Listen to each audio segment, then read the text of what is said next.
idea with trust nowadays, it's sort of the dynamic is changing with social networks. You know, now you can sort of go online and see what your guy's up to. So how do you guys?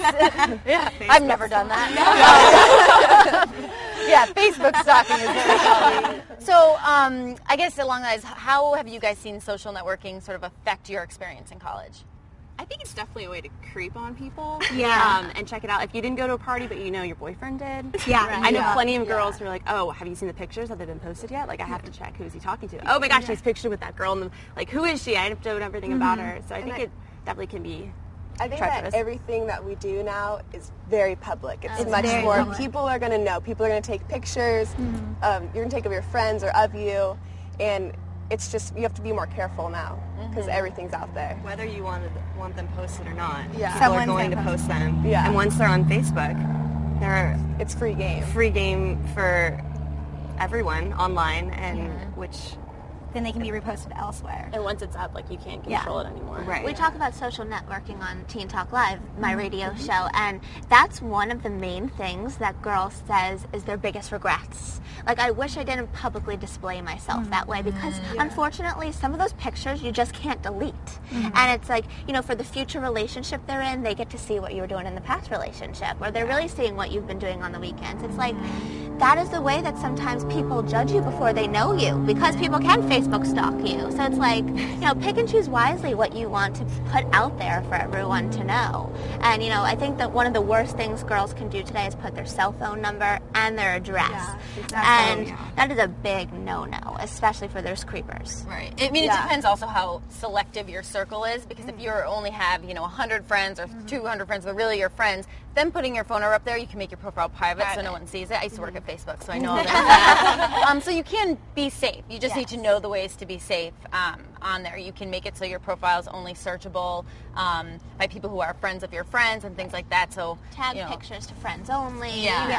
You can do that, but you can't control what other people are posting on their pages about you. So I have a good question, actually. What about the, you know, age-old question of when do you, or not age-old, new question, when do you change your Facebook relationship status?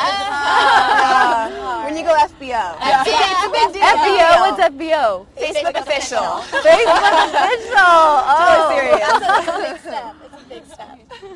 It's more of a hassle than anything else. I did it, like, all through high school, and I did it the first couple years of college, but I don't think I'll ever do it again. I took the whole thing off completely because I think it's just, it's nobody's business. Whoever needs to know does know, and whoever's involved will know, and I don't think it's, like, for the world to see, and all my, like, high school friends and bosses and everyone else I'm friends with. I couldn't believe it that with the past relationship that I just got into, I kept my status as single for a long time because I didn't even think about it. FBO, it's like, but then once I changed my status to in a relationship, I was just like, I can't believe I just conformed to like the Facebook society.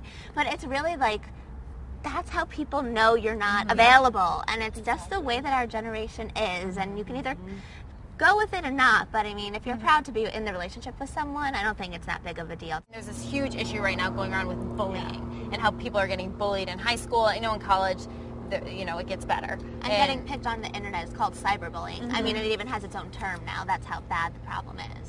50% of students today say publicly that they have been cyberbullied. And, you know, there's been so many recent news stories, especially along the East Coast, that cyberbullying has led to some suicide. And it's like, people don't know that a wall post could be like the last step in in someone's level of tolerance, and that could push them over the edge. Have you guys seen it? I think it's definitely a huge issue. There's websites that are just all about them. One, Deo Gone Dirty, where there's people can go on your Facebook, find an embarrassing picture of you, and then they post it, and then everyone writes comments on it, or there's gossip things where someone will start like, who's the biggest slut in this sorority, and then everyone will, all the guys will post, and or who's that fat cow? Or fat just girl? mean things, and they'll Really post awful pictures, things. and like, oh, she looks fat here. But people get That is repeatedly terrible. posted. Yeah. I mean, And that's They- cyberbullying. That's Yeah. exactly what Yeah. cyberbullying is. Well, I definitely hope everyone here would take a stand against that and not be a part of that, and everyone watching, because, you know, cyberbullying is very real today, and, you know, Big problem.